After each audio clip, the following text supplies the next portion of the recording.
Yeah, some of those top things that you want to remember whenever you are storing or handling a gun is to make sure the magazine is removed. Make sure that chamber is completely clear. Now, if anyone ever skips any of these steps, that's when it often turns deadly.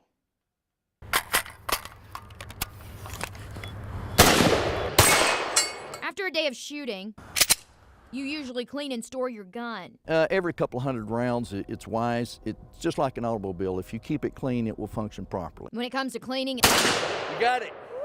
it's time to focus. You got it that time. Because this is where people often make mistakes, and one missed step can turn this into a deadly chore. The first thing they have to do is remove the magazine and then check the chamber to make sure there's not a round inside the chamber. This is where people mess up, even when it comes to just handling your weapon or storing it.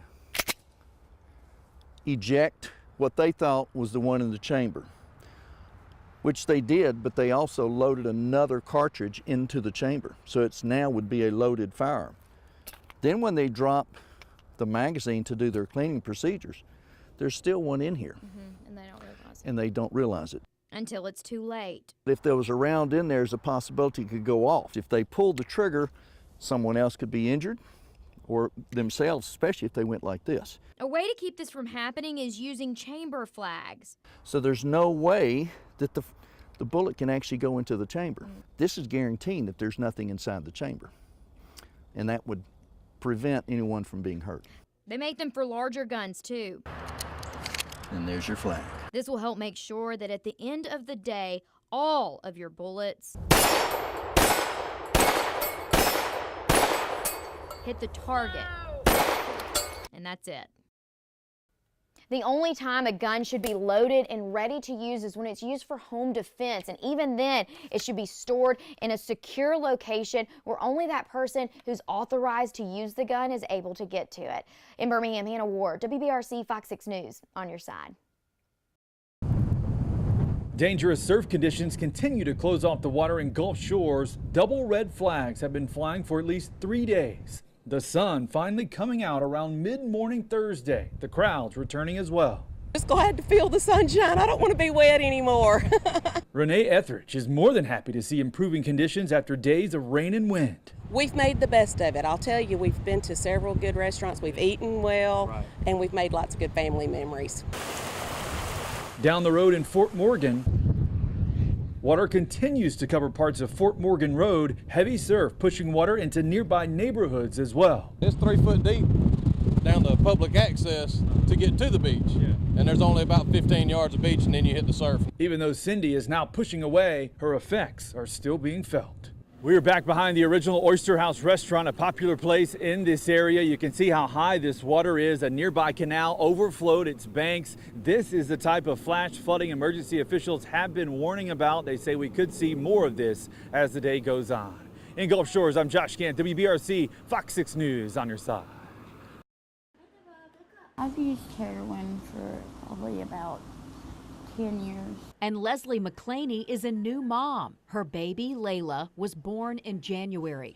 Layla is outgrowing early breathing problems, but is otherwise healthy, despite her mom's relapse when she was 7 months pregnant. McClaney says it was the only time she used heroin during pregnancy, but it led to her arrest. No baby, born or unborn, deserves to go through anything like that. But addiction is such a cunning, baffling enemy that we can't do anything about it.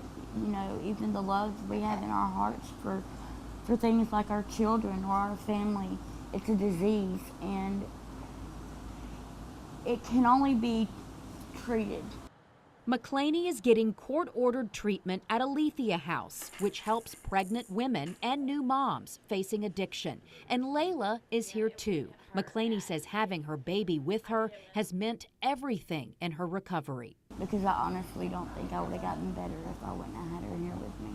No one has gone after these cases more aggressively than Etowah County. Sheriff Todd Entrican says his department has made 54 chemical endangerment arrests so far this year, on track to double last year's arrests. But our goal is not to put criminal charges on these people. Our goal is to save the life of that child. So he's put 2 female investigators on these cases. Brandy Fuller works possible chemical endangerment full time. When you're not doing this, you think that, you know, okay, well, they're just dope addicts. Well, they're not. They're not. Addiction is very strong, and it's very, very common for these women to go right back to it. So you got to understand where they're coming from. You can't judge them for what they're doing. You've got to give them a chance to straighten up and do better. Sheriff Intrakin says most of the women his deputies arrest are sent to Alethea House and then community corrections. If they complete the programs, the charges are dropped. One of those women is Nakaya Eno, arrested in Etowah County for using meth while pregnant. You know what you're doing when you're ingesting those drugs and you have this beautiful life growing inside of you.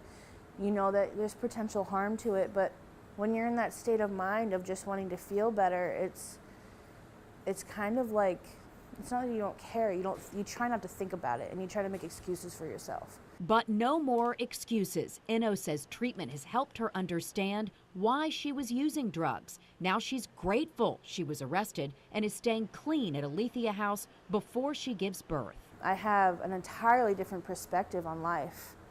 I have goals now and I actually want to accomplish them. I want to be there for my children. And both of these moms recognize that they could be sitting in prison, but instead got a rare second chance. I'm just so happy, and I'm blessed, and I thank God every day for this opportunity.